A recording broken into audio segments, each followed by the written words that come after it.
नमस्कार, जोहार। आपके शहर का लोकप्रिय चैनल एबीएन न्यूज में आपका स्वागत है। दिन भर के ताजा तरीन और अहम खबरों को लेकर मैं निकिता सिन्हा हाजिर हूँ।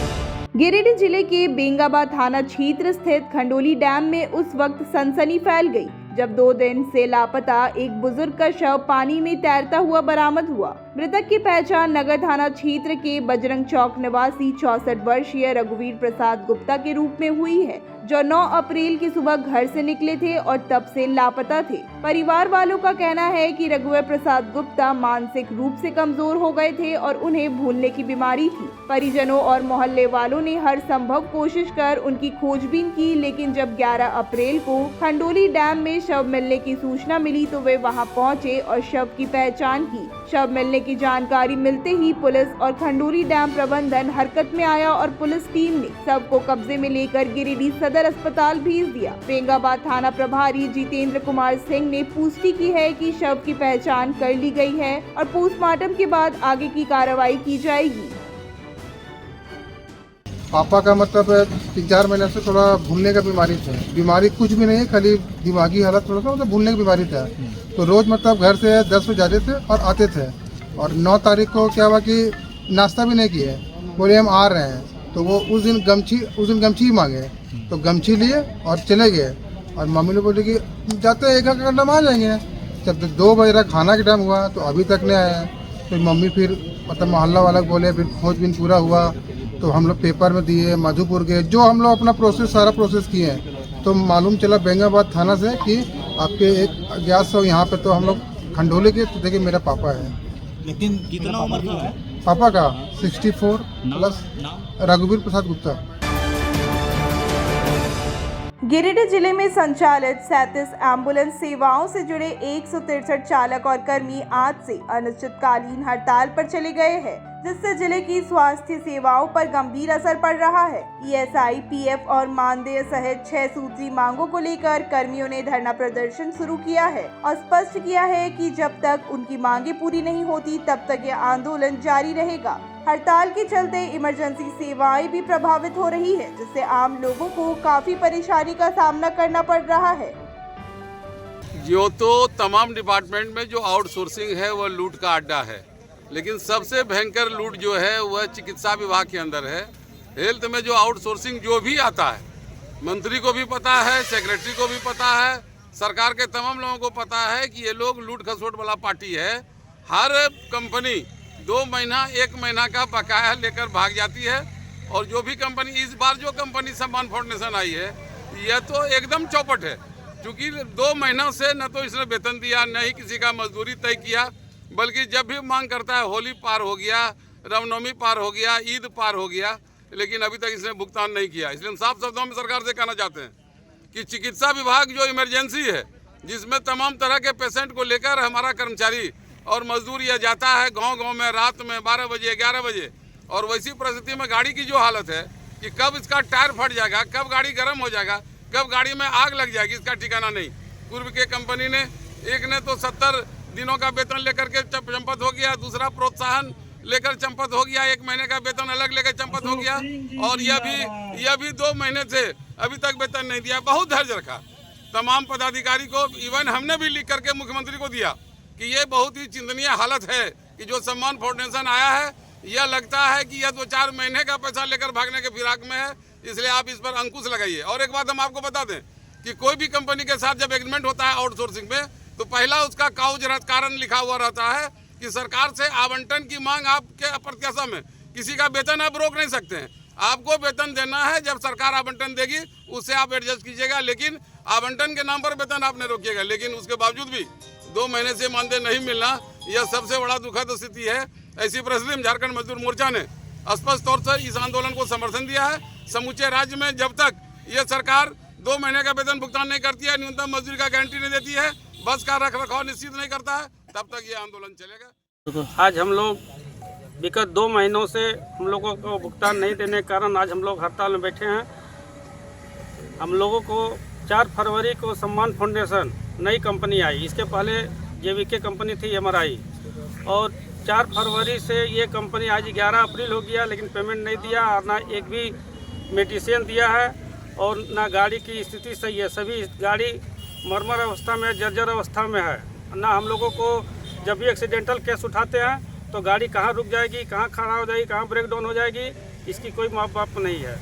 और हम लोग सरकार को हमेशा बोलते हैं कि जो भी नई कंपनी आती है, जो भी नई संस्था आती है, हम लोगों का 1-2 महीना का राशि लेके चली जाती है लास्ट में। तो हम लोगों को बहुत काफ़ी दिक्कत हो रहा है, हम लोगों को बाल बच्चा को बहुत ज़्यादा परेशानी हो रहा है। इसके पहले रामनवमी बीत गया, ईद बीत गया, होली बीत गया, लेकिन हम लोगों को कोई पेमेंट नहीं मिला। आज हम लोग भुखमरी की समस्या पे हैं, इसलिए हम लोग लास्ट में आज आंदोलन पे बैठे हैं। गिरिडीह जिले के बिंडी प्रखंड के डबरसेनी चौक स्थित तेतरिया सलेडी मार्ग पर जबरन जमीन कब्जा कर कच्चा मकान बनाने का मामला सामने आया है। मेहताड़ी निवासी शंकर पंडित ने आरोप लगाया है कि उनकी रजिस्ट्रीकृत जमीन खाता संख्या 31, प्लॉट संख्या 3, रकबा 4 डिसमिल को मुकुंद स्वर्णकार नामक व्यक्ति ने खरीदने का समझौता किया था, लेकिन बकाया राशि देने में टाल मटोल करते हुए बाद में बिना अनुमति के जमीन पर अवैध निर्माण कर लिया। शंकर पंडित ने बताया कि जब उन्होंने सौदा रद्द कर दिया और अग्रिम राशि लौटाई, तब मुकुंद स्वर्णकार ने धमकी देते हुए कब्जा बरकरार रखा। साथ ही गंदोरी शाह पर भी जान से मारने की धमकी देने का आरोप लगाया गया है। पंडित ने प्रशासन से जमीन को मुक्त कराने व सुरक्षा की गुहार लगाई है, जबकि आरोपियों ने सभी आरोपों को निराधार बताया है। जमीन का मामला ये है, क्या हमारे को पैसे की गरज था, हमने कोई से कर्जा लिए थे, इसकी वजह से हम जमीन बेच रहे थे, तो हमने जमीन बेचा। किसके पास बेचे आप? बेचे थे मुकुंद के पास सौदा हुआ था, मुकुंद सोनार। कितना में सौदा हुआ था? 16 लाख में। ठीक है। 16 लाख में सौदा हुआ था। 1 महीने के अंदर 10 लाख देने वाला था, हमको गरज था, इसलिए हम सौदा किए थे। पर उसने हमको 1 महीने में पैसा नहीं दिया, इसके वजह से हमने सौदा कैंसिल कर दिया। अब कैंसिल कर दिया तो फिर वो निर्णय अभी क्या बोल रहा है कि आपने कैंसिल किया, हमने एक्सेप्ट नहीं किया, इसके वजह से वो कच्चा मकान हमारी जमीन पे बना दिया है। जबरन बना लिया? जबरन बना दिया है। ठीक है। अब जबरन बना दिया है तो अब हम गुहार लगा रहे हैं प्रशासन से, क्या भैया हमको ये जगह हमको खाली चाहिए, हमारी तरफ से कोई गलती नहीं है और हमने उनको कोई लिखत में भी नहीं दिया है। ठीक है। अब पैसा नहीं दिए हैं तो हम सौदा कैंसिल कर दिए हैं। अब हमको गरज नहीं है, हम जमीन नहीं बेच रहे हैं। तो जो जबरन हमारे से वसूली कर रहा है, क्या भाई हम घर बना दिए हैं, कुछ सामान डाल दिए हैं, सब कुछ कर दिए हैं, तो अभी हम क्या करें? तो इसलिए हम मीडिया के पास आए हैं। तो आप उससे उनसे कुछ बयाना लिए थे क्या? हाँ, पैसा लिए थे ना। कितना बयाना लिए? 25,000 लिए थे। और कितने दिन में बाकी पैसे की बात हुई थी देने की? एक महीने के अंदर। तो 1 महीने के अंदर आपको पूरा बकाया राशि नहीं मिला? कुछ नहीं मिला हमको, सिर्फ एक बार 25,000 मिला था, फिर 8 तारीख को भेजा उसने 50,000, फिर दूसरा 10 तारीख को 50,000 भेजा। 1.25 लाख रुपया हमको उन्होंने दिया। ठीक है। हमने उनको 1.25 लाख रुपया के अलावा 1 रुपया ज्यादा लौटाया हूँ। ठीक है। इसलिए लौटाया हूँ कि भैया हम आपके साथ सौदा हमारा नहीं जमा, इसलिए हम कैंसिल कर दिया। आप हमको घड़ी घड़ी पैसा मत भेजिए। कहीं आवेदन दिए या नहीं? आवेदन दिए हैं, बिरनी थाना में भी आवेदन दिए हैं, सीओ के पास भी दिए हैं, जो निर्णय लिया जाए जमीन खाली कराने को लेकर। हाँ, ये जो हमारा जमीन का विवाद चल रहा है, ये गेंदोरी शाह है, राजकुमार शाह है, माथाड़ी कई है, हम पर वो हमको धमकी दे रहा है, क्या ये जमीन का सौदा जो आप किए हैं, अगर आप सोनार को, मुकुंद सोनार को नहीं देंगे तो हम तुमको मार के फेंक देंगे और यही बायसा से हम केस लड़ लेंगे आपको। जमीन हम लोग लड़की का शादी था तो बेच रहे थे। ठीक है। तो मुकुंद साहब से, मुकुंद स्वर्णकार से। हाँ, ठीक है। सोनार से सौदा हुआ था। तो 1 महीने के अंदर 10 लाख देने का बात हुआ था। ठीक है। तो 1 महीने के अंदर उसने दिया नहीं। ठीक है। 25,000 सिर्फ टोकन दिया था, बयाना। ठीक है। तो 1 महीना के होने के बाद उसने 50,000 करके 2 बार दिया था। तो वो पैसा हमने पूरा लौटा दिया। समय पर नहीं मिला, इसलिए समय पर नहीं मिला पैसा। मेरे को बेटी के शादी के लिए लिया था, लोन लिया था, हमको उसको चुकता करने का था। तो आप उसको समय पर आपको नहीं मिला पैसा 1 महीना के अंदर, इसलिए आप उसे वापस कर दी। हाँ, और अब आप जमीन नहीं देना चाहते? नहीं, अब मैं बेचना ही नहीं चाहती हूँ। तो फिर वो जमीन पर अभी क्या हो रहा है? कब्जा कर लिए, घर छाड़ लिए। घर बना लिया है? हाँ, घर बना लिए। तो इसको लेकर आप कहीं शिकायत किए हैं? हाँ, थाने में किए हैं। गिरिडीह के स्थानीय गोयनका धर्मशाला में मारवाड़ी युवा मंच प्रेरणा शाखा की नई कार्य समिति का शपथ ग्रहण समारोह आयोजित किया गया। कार्यक्रम में सोनू चौधरी ने अध्यक्ष पद की शपथ ली, जो पूर्व सत्र में भी अध्यक्ष रह चुके हैं। उनके साथ उपाध्यक्ष पूजा बालासिया, सचिव बरखा बालासिया और कोषाध्यक्ष स्वीटी अग्रवाल को भी जिम्मेदारी सौंपी गई। मुख्य अतिथि श्रवण केडिया ने नारी शक्ति की समाज सेवा में भूमिका की सराहना करते हुए कहा कि प्रेरणा शाखा को समाज के हर वर्ग को संगठन से जोड़ने की दिशा में पहल करनी चाहिए। इस मौके पर विशिष्ट अतिथियों में उषा खंडेलवाल और विभूति रंजना ने भी अपने विचार रखे। कार्यक्रम का संचालन पूर्व अध्यक्ष रिया अग्रवाल ने किया, जबकि इसकी सफलता में कविता राजघड़िया, स्वाति शर्मा, बेला जलान सहित कई वरिष्ठ सदस्यों और समाज के सम्मानित नागरिकों का विशेष योगदान रहा। राजेश जलान ने प्रेरणा शाखा के सतत उत्कृष्ट कार्यों की सराहना करते हुए संगठन की ऊर्जा और एकता की प्रशंसा की। अपने घर के इंटीरियर को बनाएं और भी खूबसूरत। जी हाँ, कालीबाड़ी चौक में स्थित बहुत ही प्रसिद्ध टिबड़ीवाल टेक्सटाइल का नया एवं भव्य शोरूम बड़ा चौक में केंद्रीय पुस्तकालय के सामने स्थित है टिबड़ीवाल होम्स। इस खास शोरूम में furnishing Raymond Home, Welspun, Trident, Curlon, Asian Paint, Relaxwell जैसे राष्ट्रीय और अंतर्राष्ट्रीय कंपनियों के सोफा के कपड़े, सोफा कवर, डिजाइनर पर्दा, carpet, towel, bedsheet, mattress, wall clock, wallpaper, एक से बढ़कर एक painting, roller blinds, vertical blinds, इसके अलावा कुशल कारीगरों द्वारा सोफा भी बनाया जाता है। यहाँ sofa work, curtain work, interior decoration के लिए फ्री होम सर्विस की सुविधा भी उपलब्ध है। आप स्क्रीन पर लिखे नंबर पर फोन करें, हमारे एक्सपर्ट कैटलॉग के साथ सेवा देने आपके घर तक पहुंचेंगे। हमारा पता केंद्रीय पुस्तकालय के सामने, बड़ा चौक, गिरिडीह। सीहोडी कॉलेज मोड़ के निकट रेलवे ब्रिज के पूरब में स्थित पावित्री हॉस्पिटल के संचालक डॉक्टर रितेश कुमार सिन्हा अपने मरीज का इलाज करते हैं। यहाँ जन्म से टेढ़े पैर, कंधा, कोहनी, कूल्हा, घुटने का डिसलोकेशन, जोड़ प्रत्यारोपण एवं हड्डी संबंधित हर प्रकार के रोगों एवं फ्रैक्चर का इलाज व ऑपरेशन किया जाता है। इस हाइजेनिक हॉस्पिटल में ultra modern 2 operation theatre, CR machine, post operative ICU, digital X ray, ECG, pathology pharmacy, oxygen supported bed, general ward, AC और नॉन AC केबिन की सुविधा उपलब्ध है। तो हड्डी संबंधित किसी भी रोग के लिए पावित्री हॉस्पिटल डॉक्टर रितेश आयुष्मान योजना के तहत इलाज करते हैं। इस अस्पताल में 2 जनरल फिजिशियन डॉक्टर विकास कुमार और डॉक्टर आफ्ताब अंसारी भी अपनी सेवा देते हैं। पता कॉलेज मोड़ के निकट रेलवे ओवर ब्रिज के पूरब में, सीहोडी, गिरिडीह। झारखंड के प्रसिद्ध पर्यटन स्थल खंडोली डैम की सुंदरता को समेटे हुए nature view resort and restaurant आपके स्वागत में बाहें फैलाए खड़ा है।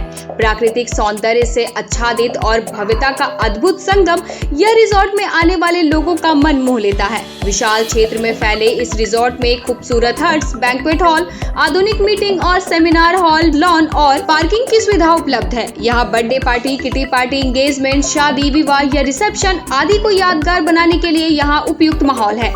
यहाँ के लजीज व्यंजन आपकी स्वानेंद्रियों को नया अनुभव देंगे, जिनमें Indian, tandoori, south Indian, Chinese जैसे और भी कई स्वादिष्ट विकल्प शामिल हैं। पूरे परिवार के साथ मनोरम दृश्य के बीच स्वादिष्ट भोजन का आनंद लेने का यह अनुभव आपके दिलों में बस जाएगा।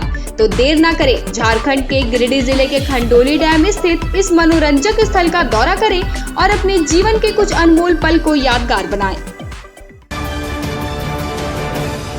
उच्च क्वालिटी का सोलर लगवाएं, बिजली बिल बचाएं और निश्चित धन कमाएं। प्रधानमंत्री सूर्य घर मुफ्त बिजली योजना के तहत झारखंड, मध्य प्रदेश, पश्चिम बंगाल और महाराष्ट्र के नागरिक अब अपने घर पर सोलर पावर प्लांट लगाकर न केवल मुफ्त बिजली प्राप्त कर सकते हैं, बल्कि अतिरिक्त बिजली बेचकर लाभ भी कमा सकते हैं। इस योजना में 78,000 तक की सब्सिडी, 300 यूनिट तक मुफ्त बिजली, 25 साल की गारंटी और 5 साल की फ्री सर्विसिंग का भी लाभ मिलेगा। 50 रुपए प्रति किलोवाट की दर से आवासीय, इंडस्ट्रियल, कमर्शियल स्थानों पर 1 किलोवाट से 2 मेगावाट तक के ऑन ग्रिड, ऑफ ग्रिड और हाइब्रिड सोलर पावर प्लांट लगाएं। इस मौके का फायदा उठाकर आप जिला और ब्लॉक चैनल पार्टनर बनकर भी लाभ कमा सकते हैं। अधिक जानकारी के लिए मिले अजा बिहारी अंकुर प्राइवेट लिमिटेड, महिला कॉलेज के निकट बरगंडा गिरिडीह।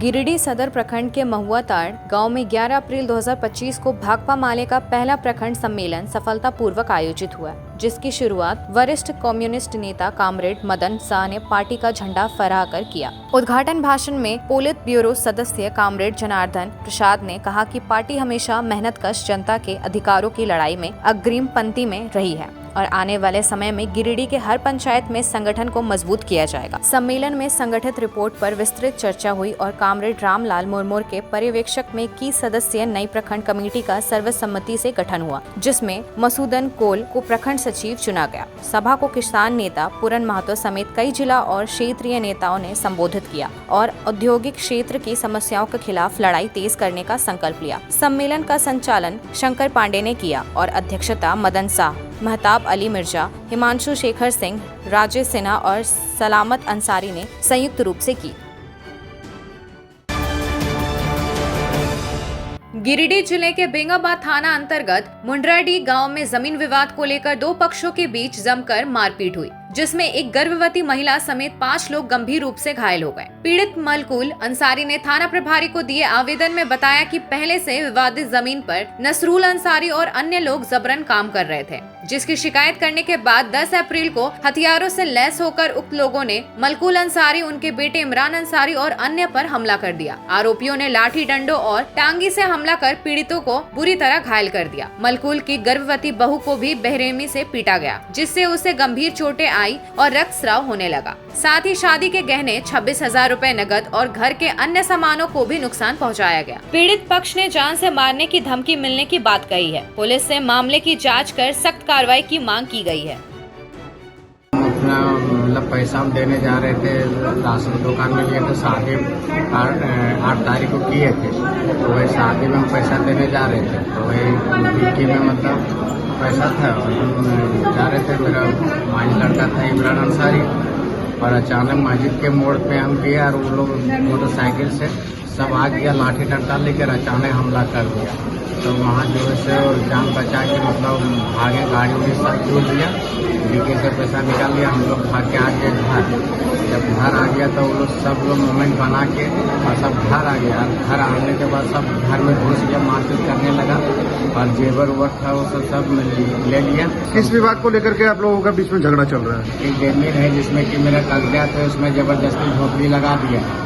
उसमें 107 किया हुआ है और 144 भी किया हुआ है, लेकिन जबरन कल मतलब जो है से काम चालू कर रहा था, तो वो बोले कि जब काम काहे चालू करिएगा, जब 107 किया हुआ है और 44 किया हुआ है, तो उसी में बोला कि एकदम चुप रहिए, जमीन जो है से हम ले लेंगे और ज़्यादा बोलेगा तो जान से मार के फेंक देंगे और सब जितना बापू थे सबको मार के फेंक देंगे। मामले को लेकर के आपने थाने में आवेदन दिया था?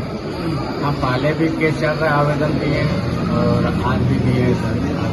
सुबह मकबूल अंसारी गाली देके घर के पास से गया, तो मस्जिद के पास सब बैठता है, तो वहाँ गया समझौता करने के लिए। मेरा नसरुल चाचा है, वो बोला कहाँ गाली दिया, 2-3 आदमी लेके गया।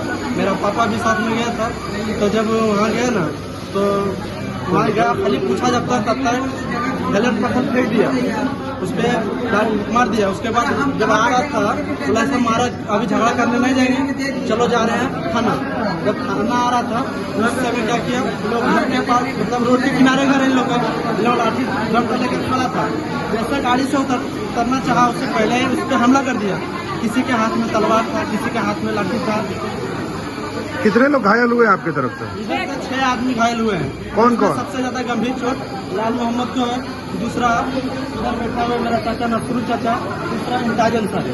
तीनों को एक को टांगी से मारा है मकबूल अंसारी ने, एक शहादत है उसने भी मारा है। मतलब उनके घर में मेहमान भी आए तो वो भी मारा है। पंडरी गांव में शुक्रवार दोपहर उस वक्त अफरा तफरी मच गई जब 11,000 वोल्ट की हाई टेंशन तार अचानक टूटकर चल रहे मवेशियों पर गिर गई, जिससे 5 भैंस और एक बैल की मौके पर ही दर्दनाक मौत हो गई। यह हादसा दोपहर करीब 12 बजे हुआ, जिसने पूरे इलाके को दहला दिया। मवेशियों के मालिक सीताराम यादव, महेंद्र ठाकुर, कैलाश यादव, मदन यादव और देवनती देवी ने बिजली विभाग पर लापरवाही का आरोप लगाया है। वहीं ग्रामीणों ने बताया कि पहले भी कई बार जर्जर तारों की शिकायत की गई थी, लेकिन विभाग ने कोई कार्रवाई नहीं की। घटना की सूचना मिलते ही बिजली विभाग के एसडीओ, स्थानीय पशु चिकित्सक और पंचायत मुखिया मौके पर पहुंचे, जबकि आक्रोशित ग्रामीणों ने दोषियों पर कड़ी कार्रवाई और उचित मुआवजे की मांग की है। अब दीजिए एबीए की पूरी टीम को इजाजत। शुभ रात्रि।